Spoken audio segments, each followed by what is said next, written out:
Right now, on to the point. Chance Comanche, a former Stockton Kings basketball player, now facing murder and kidnapping charges. The disturbing details just revealed in arresting documents. Councilmember Sean Laloe charged with 25 federal crimes, now facing more questions about his future. What allegedly happened to his employees? State lawmakers meeting over the growing retail theft concerns. We speak to the law's co-author, testifying, standing by her work. Criminal justice reform is not standing in the way of improved public safety in California.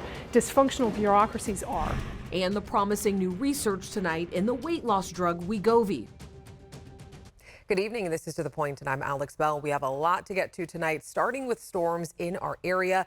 Downpours hitting the Sacramento area this evening. This is video from the ABC 10 parking lot, and across Sacramento, people have been seeing lightning and hearing thunder. Take a look at that right there.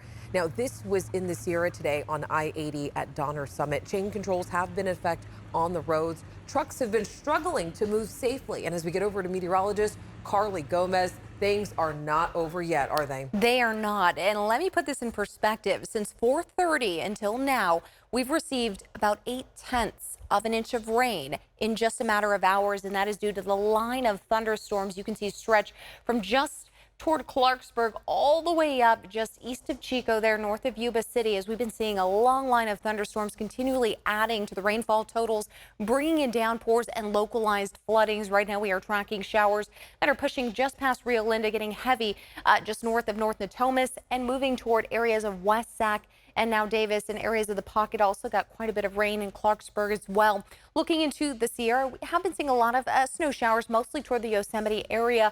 Now, south of South Lake Tahoe, we've been seeing the showers, but everything north of that have just been really light snow flurries, no major accumulations. We are hearing from friends up there saying they've gotten a couple inches of rain, though, and they're continuing to get more rain as well. As we take a look into our futurecast radar, what we can expect tonight is most of the scattered showers remain into the foothills and just offshore, another band of showers. Then into the early morning commute, the showers still remain near Vacaville and Fairfield, staying west there. We may get a few spotty showers into your Wednesday and Wednesday night. Other than that, we do anticipate getting mostly cloudy skies and partly cloudy skies as we move into your Thursday. Otherwise, sunshine on the horizon. We'll talk more about what to expect into your Christmas Eve weekend ahead. And don't forget, for the latest weather updates sent to your phone anytime, you can download the free ABC 10 app. And do not forget to turn on those notifications. Of course, we will check back in with Carly a little bit later in the show. Former Stockton Kings basketball player Chance Comanche appeared in court for the first time today. He is now facing kidnapping and murder charges. The details ABC 10 just obtained in arresting documents are disturbing. Our Alicia Machado reports from outside the Sacramento County Jail tonight.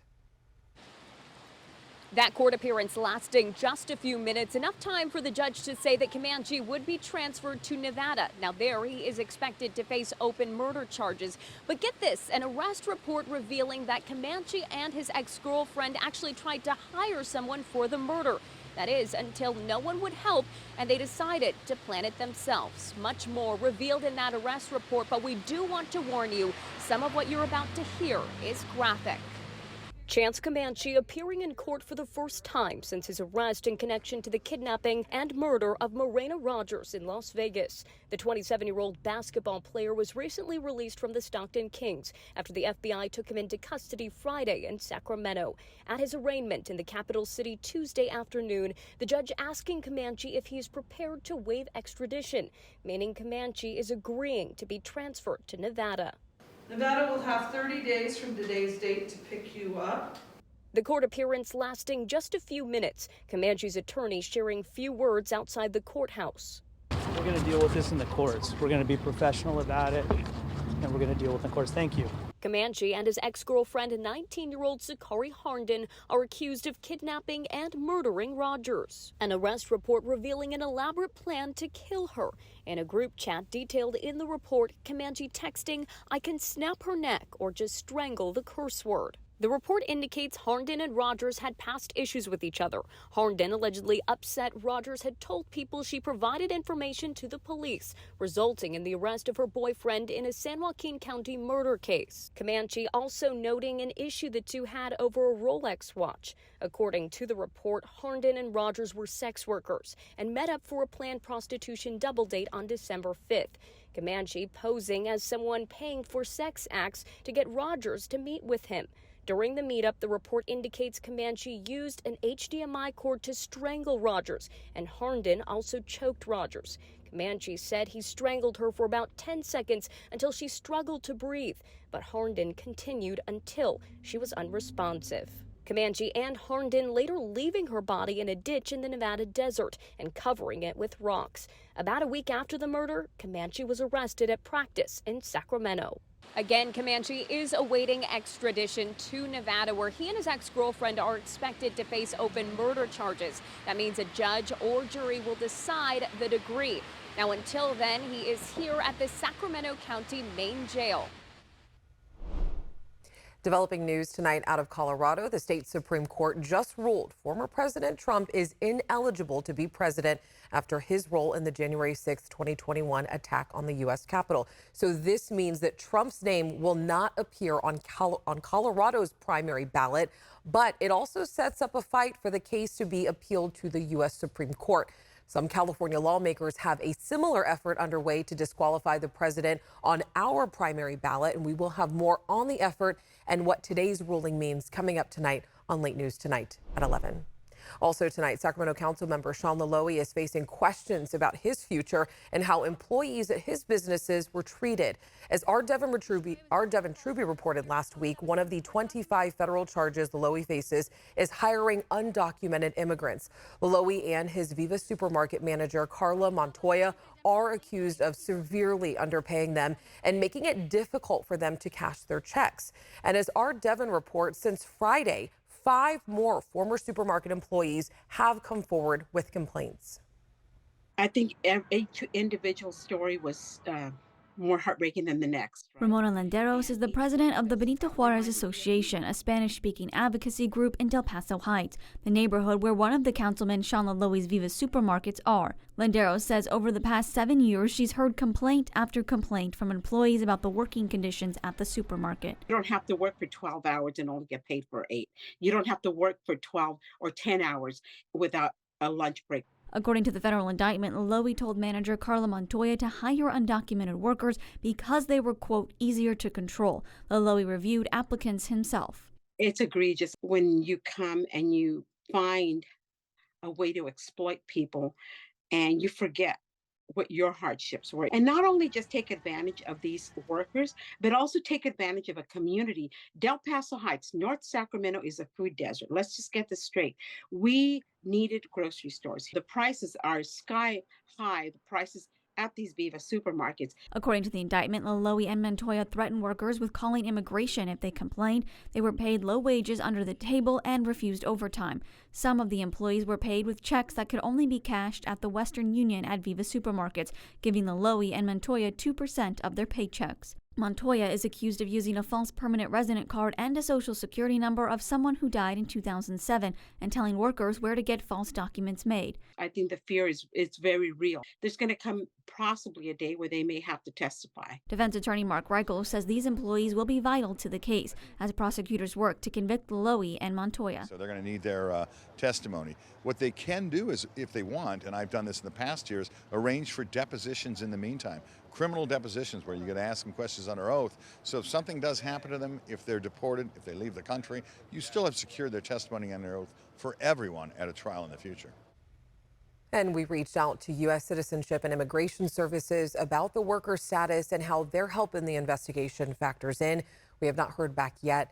And this is not the first time that Laloie has been investigated. There have been 3 previous investigations by the Wage and Hour Division. Each time he had to give employees back pay. We also asked Mayor Steinberg today where he stands with Councilmember Laloie. He sent us a statement saying, I am talking regularly with Councilmember Laloie. I remain confident he will do the right thing for himself, his district, and the city. I will have no further comment for the next several days, end quote. Typically Tuesday nights are when City Council meets, but there is no meeting agenda tonight. Next, onto the point, state lawmakers meeting over growing retail theft concerns. Tonight's focusing on Prop 47's effects. We speak to the law's co-author, testifying, standing by her work. Plus, the message from the TSA and airlines and what's being called a record holiday travel year. We're tracking a line of showers from areas near Chico all the way down into Sacramento. How much rain we've seen in just the last few hours. Movie update. Hi guys, week 41. And the promising new research tonight into the drug Wegovy and what it could mean for its cost.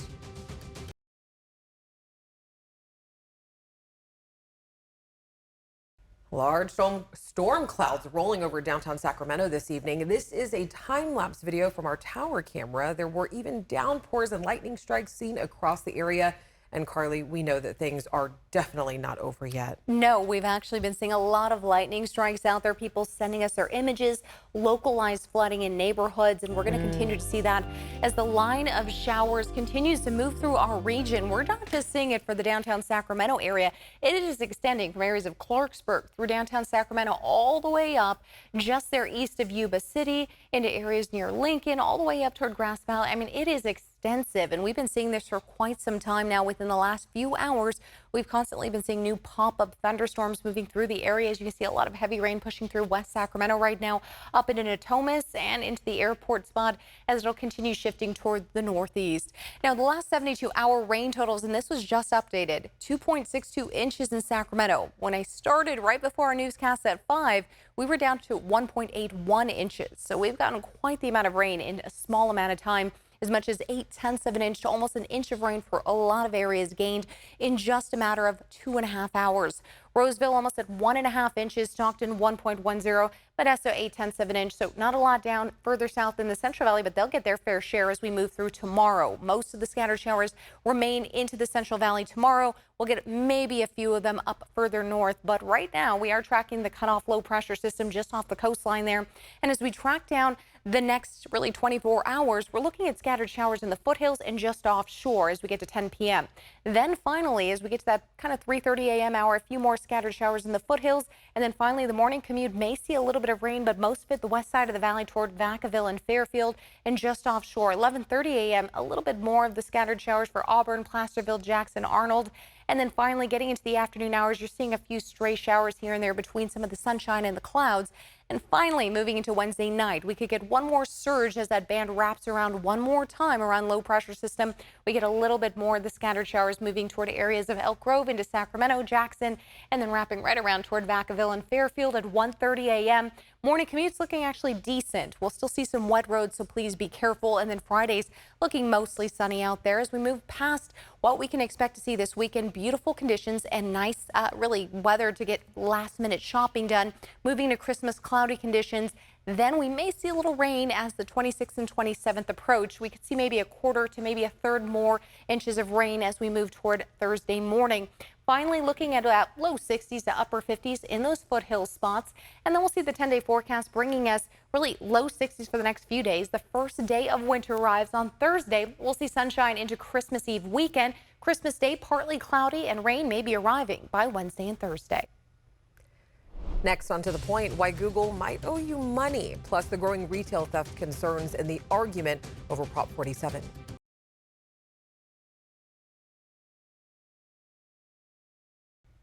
The videos are everywhere. Concerns over retail theft in California continues to grow. I mean, concerns have become so bad that a group of lawmakers formed a new committee focused on retail theft and had their first hearing today. As our Jeannie Nguyen shows us, one of the first topics was the highly debated Prop 47. The law's co-author defended it, calling it an overwhelming success. Retailers are utilizing whatever tactics we can to deter retail theft, to protect employees and customers from harm. From locking up products in store to increasing security measures in parking lots, the California Retailers Association says retailers are struggling to combat retail theft. Retailers are not exaggerating the problem of retail theft. The The problem has gotten so bad, state lawmakers created a new select committee to solely focus on retail theft. The group of lawmakers met for the first time today. One of the main topics discussed was Proposition 47, passed by voters in 2014. Focused on reducing the overuse of prison sentences and reallocating money from prisons' budgets to community-based safety programs. Specifically, it took 6 low-level crimes and reclassified them from felony to misdemeanor. As a co-author of Prop 47, Lenore Anderson says petty theft crimes of less than $950 are among those 6 crimes. Anderson still stands by this law despite growing criticism of its effectiveness. A lot of the focus on Prop 47 has been about this $950 level having been changed from what it was before. The CEO of the California Retailers Association is even calling for a change. Petty theft with a prior was removed with the passage of Proposition 47. Reinstating this section would need to go back to the voters. So we implore the legislature to act fast. But Anderson sees positives in the law she helped write. Without a doubt, it's been overwhelmingly successful. Nothing in Proposition 47 prevents local and state law enforcement from responding appropriately to the kind of retail theft that voters are concerned about. And Janie joins us now. I mean, this is really something that we continue to talk about here on the show. Conversation, though, far from over when it comes to addressing the issue of retail theft. Yeah, Alex, just last week we introduced you to another group at the Capitol that is holding hearings on retail theft. Now, the Sacramento County Sheriff Jim Cooper testified there. He stressed there is no accountability when it comes to these crimes, adding his office doesn't get stats from retailers. He said theft is underreported and some stores are told to not even report it. Now, the sheriff is also calling for changes to be made to Prop 47. And we do want to mention that, again, those changes would have to be approved by voters. All right, Jeannie, thank you so much for the update. We appreciate it. Of course, we'll keep following it. A lot going on in your price points tonight. It's looking more likely the Fed might lower interest rates next year. San Francisco's Fed president now says it's appropriate for the Fed to look at lowering rates in 2024, since inflation has continued to slow down. This could make it easier to finance cars and homes to stretch your budget. Use the Google Play Store on your Android devices. You could be eligible for settlement money. Google has agreed to pay around $700 million for states to disperse to people following a class action lawsuit over fees they charge for use of its App Store. Google says they'll make changes to settle some of the allegations. And a popular holiday health gift is making headlines. Apple now says a patent fight may force them to pull some versions of the new Apple Watch off the market this week. The issue is the blood oxygen measuring system used in the newest series, the Series 9 and Ultra 2 versions of the watch. If you are traveling for the holidays, you just missed the best and what's being considered the cheapest day to fly. The worst day, according to Expedia, is this Thursday. So here's what airports are looking like this week. From coast to coast, the TSA says they'll screen close to 2.5 million passengers a day. They say that they are ready to meet the demand. We will be fully staffed for the holiday. We have high confidence that we'll be able to handle this volume. The travel rush is already off to a rocky start following a deadly storm in the Northeast. And of course, we are also tracking rain and snow here in our area.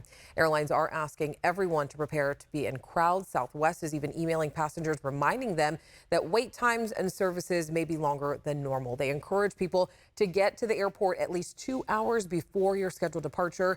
If your airline offers it, you can also check your bags and get your boarding pass via a website or the app. And new tonight, weight loss drugs have been a big topic of discussion this year. Now, a new study is shining a light on another benefit the drug Wegovy can have. Reporter Amy Lutz explains how this could impact the drug's cost. Wegovy update. Hi guys, week 41 Wegovy update. So first, let me talk about the side effects of Wegovy. Wegovy is a version of the diabetes treatment Ozempic, which already has shown to reduce the risk of serious heart problems in people who have diabetes. A new study looked to see if the same was true in those who don't have diabetes. The Novo Nordisk trial involved over 17,000 people, ages 45 and older, from 41 different countries. Everyone was overweight with a body mass index of 27 or higher, and all had cardiovascular disease. They were split into 2 groups. One got semaglutide, the active drug in Wegovy, the other a placebo. After 2 years, they found that those taking semaglutide reduced their risk of serious heart problems by a staggering 20%. This is really significant because one, it's the first time we've looked at this medication in non-diabetic patients. Previously, it was known as Ozempic and was only used for diabetes. And we know there's been some risk reduction with that, but it's more astounding to see even without diabetes, you're still having a significant risk reduction of cardiovascular disease. Dr. Michael Verbadiak of Penn State Health says the findings could eventually put pressure on health insurers to cover the cost of the medication, which can be extremely expensive. And if you want to read more about the study, we do have a link on our website, abc10.com, and we are back right after this.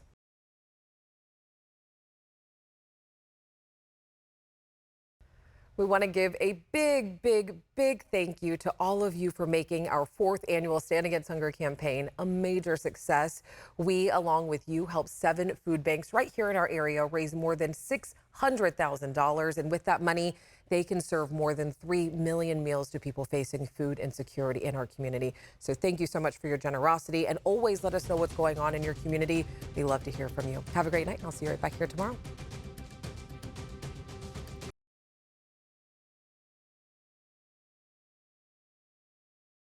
Hey, it's Alex. Just wanted to say thank you so much for watching.